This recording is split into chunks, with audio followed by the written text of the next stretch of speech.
अस्सलाम वालेकुम नाज़रीन, एक नई वीडियो में खुश आमदीद। आज की वीडियो में आपके साथ शेयर करूंगी चिकन चाउमन पकोड़ा बनाने की रेसिपी। बहुत ही आसान और सादा सी, और नॉर्मली जो हम पकोड़े बना रहे होते हैं ना, उससे टोटली डिफरेंट रेसिपी है। तो ट्राई कीजिएगा और अपना एक्सपीरियंस मेरे साथ जरूर शेयर करें। तो इसको बनाने के लिए जिन चीज़ों की हमें ज़रूरत होगी वो देख लेते हैं। तो बहुत ज़्यादा चीज़ों का हम इस्तेमाल नहीं करने वाले, सब्जियाँ और चिकन का ही हम इसके अंदर इस्तेमाल करेंगे। तो इसके अंदर सबसे पहले मैंने ले रही हूँ बोनलेस चिकन। बोनलेस चिकन जो है वो मैंने लिया है 250 ग्राम, 1 पाव के करीब हम बोनलेस चिकन लेंगे। और इसको जितने छोटे पीसेस में आप कट कर सकते हो उतने छोटे पीसेस में कट कर लें। 1 शिमला मिर्च ली थी, 1 गाजर ली है, और उसके बाद जो है 1 कप के करीब मेरे पास बंद गोभी थी। उसके बाद हमने इसके अंदर बेसन का इस्तेमाल नहीं करना है, इसके अंदर हमने मैदे का इस्तेमाल करना है। तो मैदा मैं इसके अंदर लूँगी 1/2 कप के करीब, आधा कप के करीब मैदा लेंगे।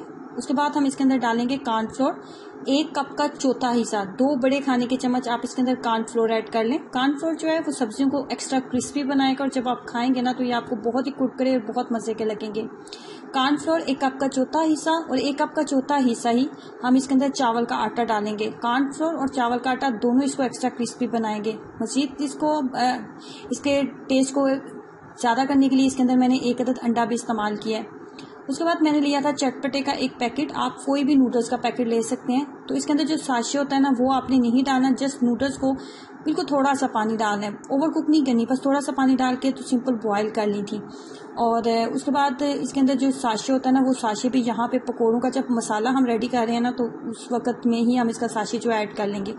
इसका जो सिर्फ साशे ऐड करेंगे ना तो ये इतने ज़्यादा इतने ज़्यादा स्पाइसी नहीं बनेंगे। तो एक्स्ट्रा स्पाइसी बनाने के लिए और थोड़ा इसके अंदर जो एक नया टेस्ट देने के लिए मैंने इसके अंदर ऐड किया था चाट मसाला और नमक ऐड करेंगे 1/2 टीस्पून, क्योंकि चाट मसाले के अंदर भी नमक होता है, इसलिए इसके अंदर जो है नमक कम मिकदार में ही डालें। उसके बाद इसके अंदर चाट मसाला डालूंगी 1 बड़ा खाने का चम्मच, 1 टेबलस्पून फुल भर के मैंने इसके अंदर जो है चाट मसाला ऐड किया था।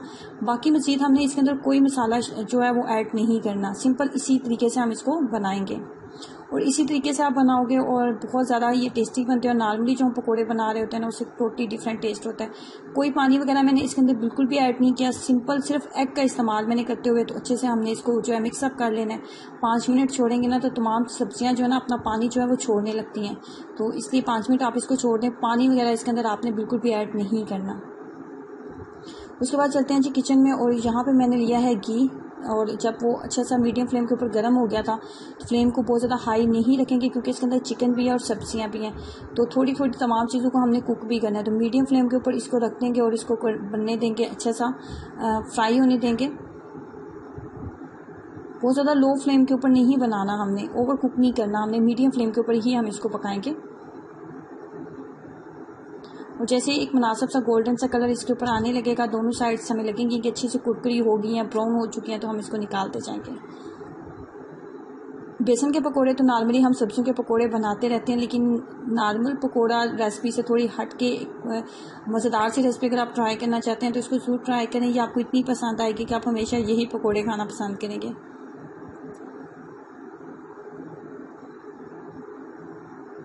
ट्राई करें और अपना एक्सपीरियंस जरूर शेयर करें। वीडियो को लाइक करना और चैनल को सब्सक्राइब करना मत भूलें। अल्लाह हाफिज़।